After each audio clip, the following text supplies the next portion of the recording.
I am Eloris Speight, Executive Director of the Policy Center. As we continue to advance the success of minority farmers, the Socially Disadvantaged Farmers and Ranchers Policy Research Center, located at Alcorn State University, is creating a series of video podcasts designed to educate minority farmers, ranchers, and agricultural professionals on agricultural policies impacting minorities and their communities. Each podcast will focus on an area of agricultural policy and its impact on minority farmers. Thank you.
Welcome to the launch of the Policy Center Live. I am Eloris Speight, and I am the Executive Director of the Socially Disadvantaged Farmers and Ranchers Policy Research Center, located at Alcorn State University. Because that is such a mouthful, we refer to it as the Policy Center. With me today is Dr. Kara Woods. Hello, as Ms. Speight said, my name is Dr. Kara Woods. I am the research analyst at the Policy Center. I'm a recent Tuskegee grad, and I manage all of our research for our 4 priority research priorities and our 2 that we just added. So I'm very excited to get into the Policy Center and how we help socially disadvantaged farmers. What is the Policy Center and how did it become about? How was it created? So the Policy Center was authorized in the 2014 Farm Bill, and for primarily 2 reasons. One, to be a voice for socially disadvantaged farmers and ranchers, and 2, to ensure that there's data-driven information that is available related to socially disadvantaged farmers to present to the House Agricultural Committee and to USDA. Okay, wonderful. And so what about you makes you qualified? I mean, I know because you're a great mentor, but what makes you qualified to lead such a great mission? I was selected to be the director of the Policy Center. I have over 20 years working in Washington, D.C., and so, I live and breathe policy. I also spent my summers growing up on my grandparents' farm in North Carolina, and so I have a background in agriculture. So the combination of the 2 makes me an ideal candidate, or made me an ideal candidate to lead the Policy Center. Okay, understood, yes. And so the mission of the Policy Center, although we have a very long name and you think the mission is there already, explain a little bit more about the mission of the Policy Center and what we strive to do every day. So the mission of the Policy Center is to conduct research, analyze policy, and make recommendations seeking to achieve equitable and economic integration of USDA programs and policies for socially disadvantaged farmers, ranchers, communities, and rural landowners. And I want to emphasize equitable. It is equitable, not equal, because if you start here and I start there and you give us equal services, I will never catch up. So the emphasis is on equitable. The vision of the Policy Center is to be the premier authority for information on the history, current conditions, trends, and future projections of socially disadvantaged farmers, ranchers, and communities. That's a great point. It's about the equity, and I think that's why we're so passionate about our work. And I say we, so I would like for you to introduce the rest of our staff, and just see how we round it all about to fulfill this mission. So in addition to myself and Dr. Woods, the Policy Center is staffed by a policy analyst, April Love, and a policy coordinator, program coordinator, Ms. Rosalind Turner. So the majority of work at the Policy Center gets done through contracts and subawards then. So even though we have a small staff, we do a lot of work, and it gets done through other 1890 university staffs, both at Alcorn and through subawards and contracts throughout the 1890 community. So the Farm Bill did specify that the Policy Center was to be located at an 1890 university. And so Alcorn State University was the successful grantee, and as they say, the rest is history.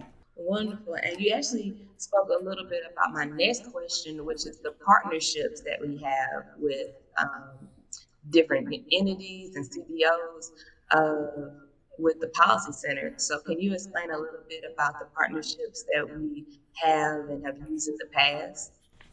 Absolutely. So we work with over 70 now community-based organizations that represent socially disadvantaged farmers. We work across the 1890 land grant universities community and other land grant universities that are focused on advancing the success of socially disadvantaged farmers. We work with what we call a USDA technical working group. And this consists of 1890 university staff and community-based organizations and USDA staff. We want to make sure that when we present our recommendations to Congress, that they are technically accurate. And the last group, if you will, that we work with is an advisory board. So the advisory board, the Policy Center Advisory Board, is chaired by Dr. Felicia Nave, the 20th president of Alcorn and first female president of Alcorn State University. And it consists of 24 members. Now, those 24 members are represented by 4 other 1890 universities in addition to Alcorn. There are 3 representatives from 1862 universities. There are 6 community-based organizations that are part of our board. We have also 6 what we call at-large farmers. And these are farmers representing, different age groups, representing, different size farms, because we represent all socially disadvantaged farmers, so not just small limited research farmers, but large minority farmers as well. We have 2 representatives from agribusinesses, the Creativa AgriScience and John Deere. And then we have what we call 3 other agricultural leaders. So Mr. Lloyd Wright, who is a retired USDA Civil Rights Director. We have Mr. Mike Epps, former Secretary of Agriculture. And we have a representative from Tougaloo College. Okay, wonderful. I can see how we are getting all this work done. We have Mhm. some great partnership and a great advisory board. Um, Now, just to make sure that everyone's on the same playing field, we have tossed around the term socially disadvantaged farmer and rancher, but I want to make sure that everyone knows exactly who we're talking about and exactly who we're trying to serve. Can you define socially disadvantaged farmers and ranchers, and then have so we can understand who we're talking about? So, socially disadvantaged farmers and ranchers actually was a congressional, mandated term, if you will, used by the Small Business Association, and it is minority farmers. But it is so the difference between minority and socially disadvantaged is socially disadvantaged in most definition or the original definition does not include white females. Subsequent definitions have sometimes included white females, but primarily it is a race-based term, or it is those individuals that have been subjected to discrimination just by being part of a group, and so through no actions of their own. Okay, understood. And so, as we try to work for these socially disadvantaged farmers and ranchers, we have several areas of focus. What are the areas of focus that we research and then put policy recommendations together? Okay, so we actually have 4 areas of focus. As you mentioned, active research is one of them, and that is the conducting of research studies to make sure that we will have data-driven information available to the House and Senate agricultural, committees. And as you mentioned earlier, we have 6 research priorities. So the review and analysis of agricultural policy and its impact on socially disadvantaged farmers, and the determination of those things that either hinder or support participation in USDA programs. We have an analysis of land loss by black farmers and the decline in number of black farmers. Now, this is the only group where the focus is primarily on black farmers. Access and use of resources, including technology and credit or capital, youth programs and ways to increase the number of minority youth in agriculture, and the 6th priority is challenges in community and urban agriculture. Yes, so that is very broad, right? Yes. But it's also very important as we're trying to make sure that farmers feel like there's someone who is for them. And like you said, we have the research to back it up for those who know that their constituents matter. Okay. So I'm wrapping it up. I think that we have learned almost everything that we need to know about the Policy Center. But is there anything else that you want to make sure that you highlight for what we're doing in the future or what we're going to continue to do? So, well, I want to say just a little bit more about those focus area. So, I mentioned active research. The second focus area then is policy development.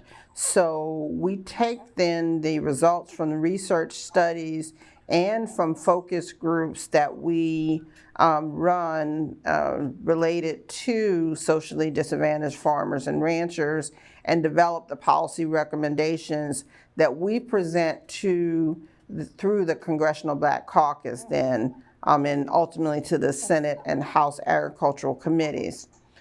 Strategic outreach is another area of focus. And here, now we don't compete for outreach dollars with the, minority universities, minority serving universities, or community-based organizations.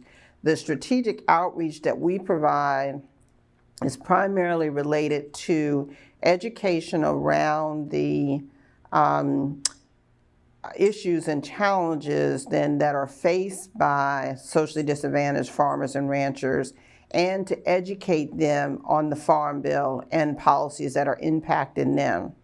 And then stakeholder engagement, we talked a little bit about this, but this is to ensure that we are inclusive. Again, we have the advisory board, over 700 community-based organizations, and then the land grant and other land grant university staff. And we have formed a number of partnerships to help us carry out this mission. Yes, I totally agree.